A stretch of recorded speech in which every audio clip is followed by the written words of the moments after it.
Halo semuanya, apa kabar? Kembali lagi bersama Cican Official. Semoga kita semua dalam keadaan yang sehat selalu. Kali ini kita akan membahas sebuah film yang bergenre trailer, yaitu The Woman in the Window. Sebelum kita mulai alurnya, dukung channel ini dengan cara subscribe, like, dan juga tekan tombol loncengnya agar notifikasi apabila channel Cican update video terbaru, teman-teman bisa mengikutinya. Banyak misteri-misteri yang akan dipecahkan dalam cerita ini ya. Film yang bergenre trailer ini diangkat dari buku-buku bestseller. Film ini dibuat oleh 20th Century Fox dan Netflix, serta disutradarai oleh Joe Wright.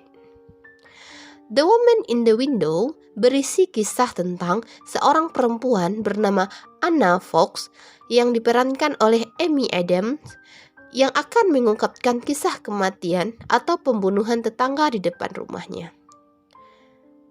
Anna adalah seorang psikolog anak yang juga menderita agorafobia. Agorafobia itu sendiri adalah keadaan seseorang di mana seorang merasa cemas, panik, dan tidak berdaya akan suatu kondisi. Suatu hari, ia menyaksikan sebuah tindakan keji yang dilakukan oleh tetangga yang tinggal di depan rumahnya. Penasaran dengan alur ceritanya? Yuk simak alur film The Woman in the Window di Cican Official. Selamat menikmati.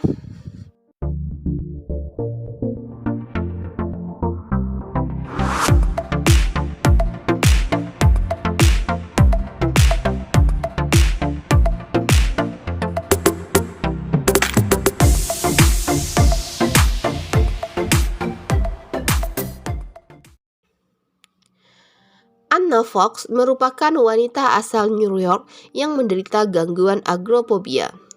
Ia memutuskan untuk tidak lagi keluar rumah karena merasa tidak ada tempat yang lebih aman dari rumahnya. Demi mengusir rasa sepi, Anna banyak menghabiskan waktu berselancar di internet, meminum wine, dan memandangi lalu lalang orang dari balik jendela. Suatu hari, dia melihat satu keluarga pindah ke rumah di depan rumahnya. Nama keluarga tersebut yaitu keluarga Russell. Malam harinya, anak dari keluarga Russell yang bernama Ethan datang ke rumah Anna. Anna memiliki kebiasaan melihat kondisi di luar rumahnya melalui jendela dan kaget mendengar bel rumahnya berbunyi. Setelah melihat dari kamera CCTV, ternyata Ethan memberikan sebuah kado dari ibunya. Itu merupakan tanda bahwa dia tetangga baru. Karena kondisi hujan, dengan ragu-ragu, Anna mempersilahkan Ethan masuk ke dalam rumahnya. Di sana, Ethan dan Anna saling berbicara. Anna berkata kepada Ethan bahwa dia adalah psikolog anak. Anna melihat ada wajah kecemasan di wajahnya Ethan, sehingga Anna mulai mendekati Ethan dan menanyakan hal-hal kesukaan dari Ethan. Ternyata Ethan juga suka menonton film. Setelah Ethan mendapatkan film yang dia sukai, dia pergi dari rumah Anna. Keesokan harinya, yaitu hari Selasa, David, seorang penyewa rumah Anna, datang pagi-pagi karena dia harus pergi ke Brooklyn. Sebelum dia pergi, David membersihkan rumah Anna karena itu adalah kerja tambahannya. Hari ini adalah hari Halloween, di mana anak-anak di sekitar tempat rumahnya akan pergi berkeliling untuk mencari permen di depan rumah warga. David bertanya, "Apakah kau sudah mempersiapkan permen?" Anna pun menjawab, "Permen itu akan segera habis kalau ditaruh di depan rumah dan mangkoknya pasti akan hilang." Lalu David bertanya, "Kenapa kau tidak letakkan semangkuk apel?" Karena Anna tidak suka dengan apel. Anna pun menjawab, "Apa gunanya ditaruh apel?" Pada malam hari ini, Anna menghabiskan waktu Halloween-nya dengan cara tidur dan memutarkan film-film yang dia sukai. Tapi ketika dia tidur, dia mendengar ada suara-suara aneh dari luar rumahnya. Dia melihat di jendela. Alangkah kagetnya, banyak anak-anak yang melempari rumahnya dengan telur. Karena Anna bersifat pelit di lingkungan tersebut, tidak mau berbagi dengan anak-anak di sekitar. Anna yang marah langsung meneriaki mereka supaya mereka berhenti melemparkan telur di depan rumahnya. Anna di sini merasa terpojok, sehingga mau tidak mau dia harus keluar dari rumahnya, yang mana sudah 10 bulan dia tidak meninggalkan rumah tersebut. Tanpa diduga, ketika dia mulai membuka pintu untuk keluar memarahi anak-anak tersebut, dia langsung pingsan dengan melihat seorang wanita cantik. Wanita itu membawa Anna ke dalam rumahnya. Ketika Anna sadar, dia berkata, "Apakah saya harus memanggilkan ambulans?" Dan Anna pun menjawab, "Tidak perlu." Wanita tersebut mulai mengetes kesadaran Anna dengan memperlihatkan jari dan bertanya kepada Anna, "Ini angka berapa?" Anna pun menjawab dengan benar seluruh pertanyaan yang dilemparkan kepadanya. Singkat cerita, wanita itu duduk di meja tengah untuk meminum sebotol anggur dan saling mencurahkan isi hatinya. Anna memotret kucing kesayangannya yang bernama Poch yang duduk bersama mereka. Wanita tersebut melihat jenis obat yang diminum oleh Anna dan berkata kepada Anna, "Kamu tidak boleh meminum obat ini dengan alkohol." Anna langsung mengalihkan pembicaraan dengan mengatakan, "Terima kasih ya, lilin yang dibawakan oleh Ethan anakmu." Mereka berbicara masalah kita menganggap anak itu milik kita. Padahal sebenarnya kita yang merupakan milik mereka. Anna melihat anting wanita tersebut. Dia pun tertarik. Wanita itu menjawab, "Ini pemberian mantan pacarku." Anna bertanya, "Apakah suamimu tidak keberatan?" Dan wanita tersebut menjawab, "Kurasa dia tidak tahu." Mereka berdua saling tertawa. Keesokan paginya, Alistair Russell datang ke rumah Anna. Dia bertanya, "Apakah ada keluargaku yang datang menemuimu malam ini?" Anna menjawab dengan cara menggelengkan kepalanya. Alistair yang tidak mendapatkan jawaban keluar dari rumah Anna. Namun sebelum dia keluar, Anna berkata, "Sampaikan terima kasih untuk istrimu atas lilin yang diberikan oleh Ethan beberapa hari yang lalu." Pada hari Rabu malam, ketika Anna sedang berendam di bathtub sambil melihat video anak yang ada di HP-nya, dia mendengarkan jeritan. Lantas dia segera menuju jendela untuk melihat kondisi di luar. Anna menelpon kediaman keluarga Russell yang langsung diangkat oleh anak mereka, yaitu Ethan. Anna bertanya, "Bagaimana kondisi kamu? Saya mendengar jeritan tadi." Ethan menjawab kalau dia tidak apa-apa, namun suara Ethan menunjukkan bahwa dia dalam kesusahan. Ibunya Ethan keluar dari rumah secara tergesa-gesa. Anna terus memperhatikan kemana ibu Ethan itu pergi, sampai teleponnya berbunyi. Ternyata Alistair menelpon dan bertanya, "Kamu menelpon rumah saya tadi?" Anna pun dengan responnya menjawab, "Tadi saya mendengar jeritan." Tanpa aba-aba, Alistair langsung memutuskan sambungan teleponnya.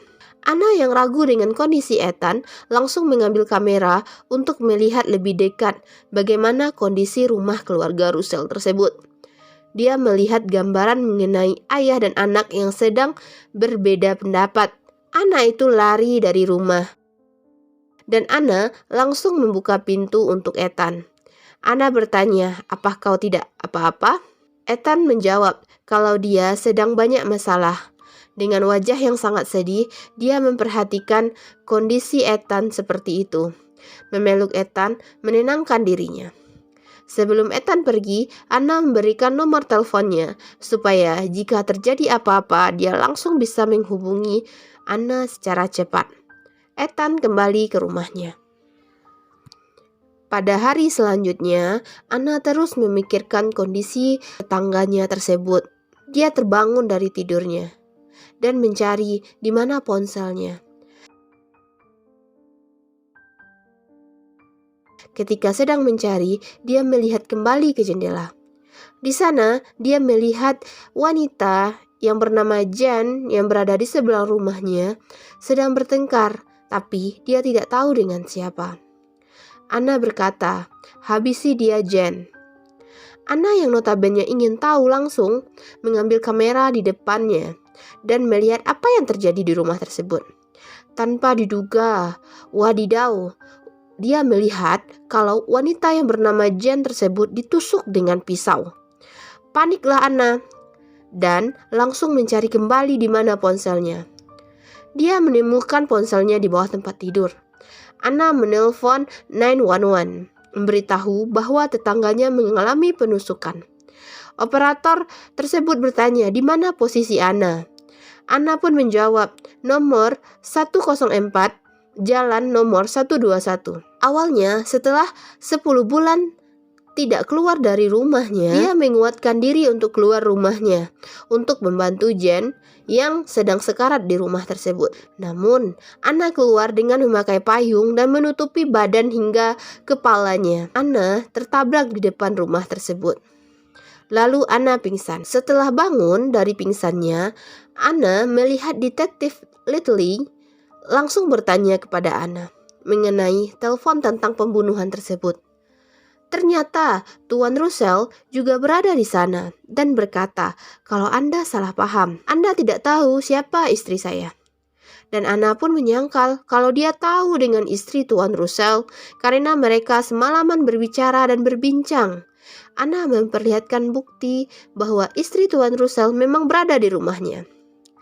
Namun, ketika istri Tuan Russell datang, Anna tidak percaya karena wanita yang bersama dia ketika malam itu bukanlah yang ada di depan matanya kali ini. Wah, makin membingungkan ya. Anna di sini terpojok oleh kedua detektif kepolisian dan Tuan Russell serta istrinya. Anna yang tidak kehilangan akal langsung bertanya, "Mana Ethan?" Ethan pun muncul dari belakang pintu, membenarkan kalau Anna tidak kenal dengan ibunya. Bingunglah Anna di sini. Hari berikutnya, Anna langsung berselancar di dunia maya mencari tahu siapa saja anggota keluarga Russell.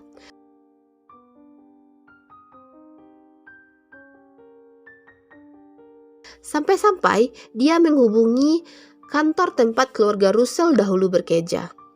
Namun, Anna masih tidak menemukan jawaban mengenai siapa saja anggota keluarga tersebut. Dia duduk di sebuah kursi sambil memandangi tempat duduk dia bersama Jen, istri keluarga Russell tersebut, dan mengingat-ingat kembali mengenai pembicaraan mereka.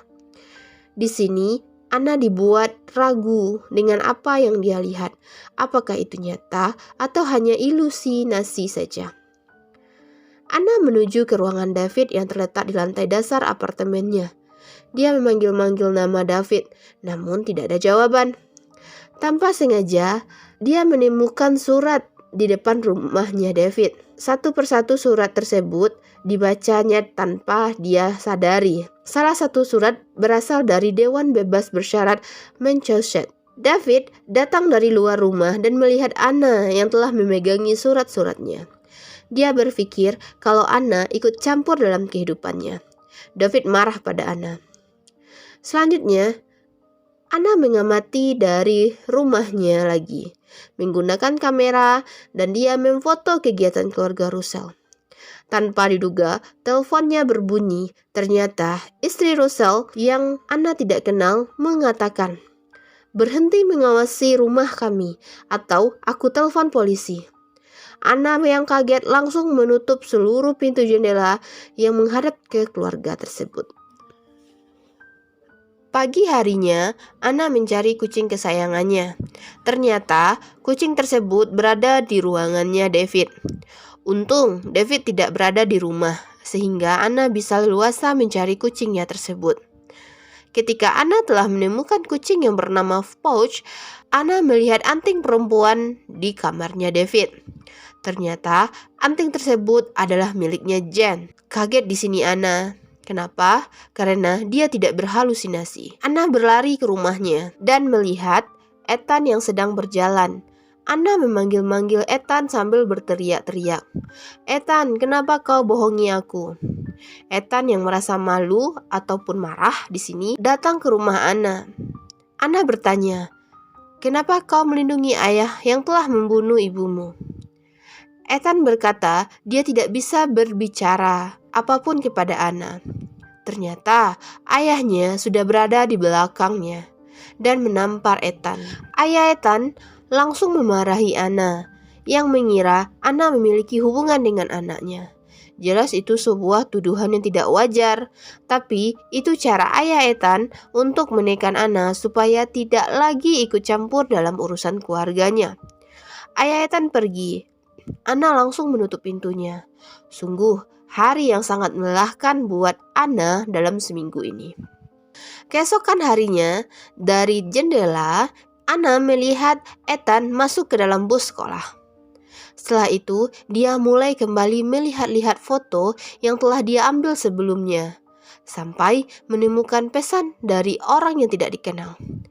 Anna membuka pesan tersebut. Ternyata itu file foto yang harus di-download terlebih dahulu.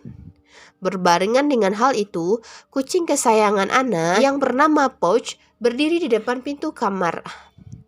Dia terlihat kesakitan. Anna tidak memperdulikan laptopnya dan langsung menuju kucing tersebut. Melihat apa yang terjadi, ternyata tidak ada apa-apa.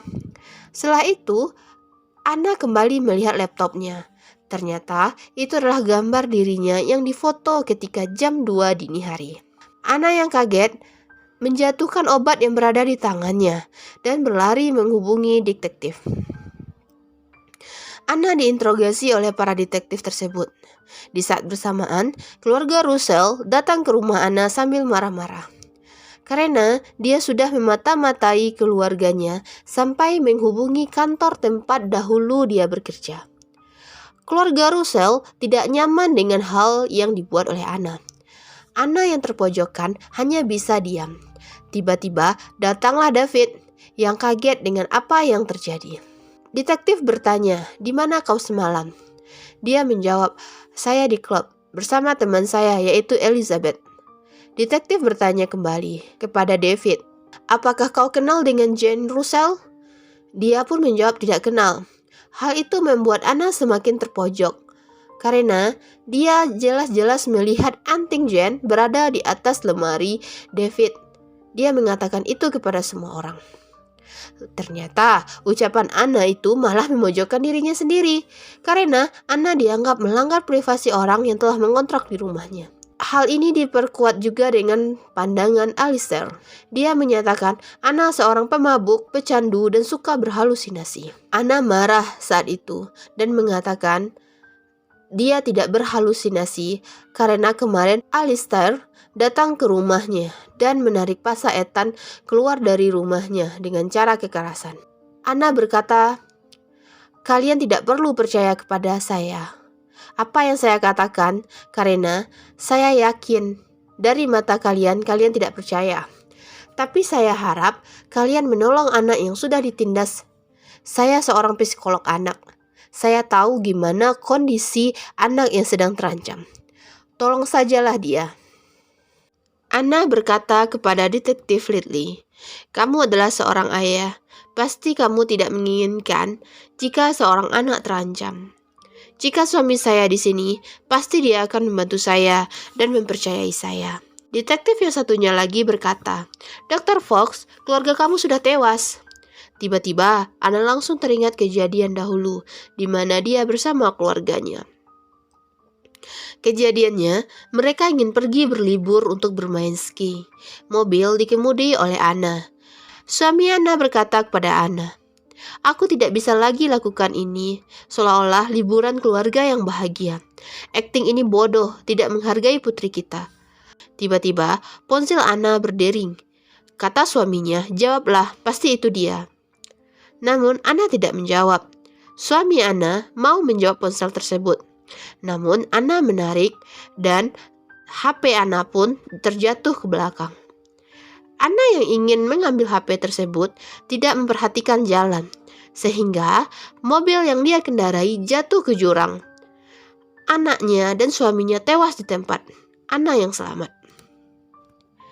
Detektif Ridley berkata, obat yang kau minum menyebabkan kau sering berhalusinasi. Singkat cerita, Anna meminta maaf kepada semua yang terlibat, karena dia beranggap memang benar itu mungkin halusinasinya. Dia tidak tahu apa yang dia pikirkan. Keesokan paginya, Anna membuat sebuah video. Intinya, video dia ingin mengakhiri hidupnya.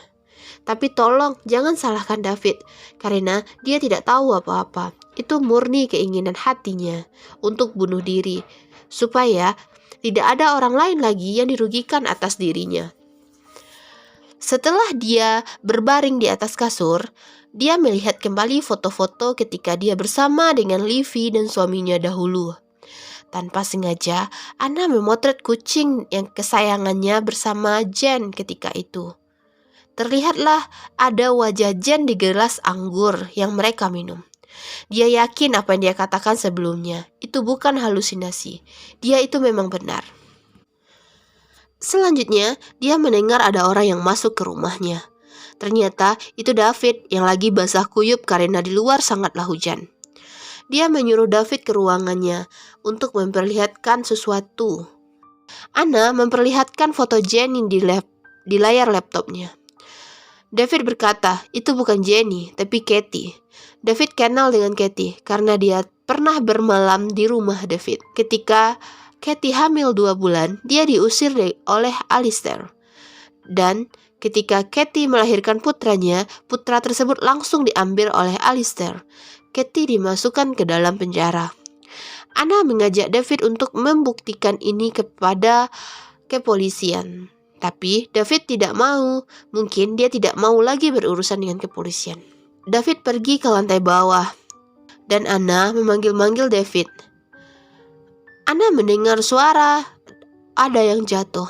Tanpa sengaja, Anna pun menjatuhkan laptopnya. Oh my god, di sana Anna merasa cemas sekali karena Anna tidak lagi mendengar suara David. Muncullah laki-laki dari salah satu ruangan. Ternyata itu Ethan yang sedang memegang pisau. Terungkaplah di sini, ternyata Ethanlah yang memfoto Anna ketika tidur. Dan sekarang dia telah membunuh David. Ethan meminta Anna untuk melakukan apa yang dia bahasakan di video yang dia buat, yaitu ingin bunuh diri. Karena Ethan ingin melihat sendiri prosesnya. Tanpa pilihan, Anna mengambil gelas yang diisikan dengan jenis-jenis obat yang telah dicampur sebelumnya oleh Anna dengan anggur. Ethan di sini merasa bahagia melihatnya.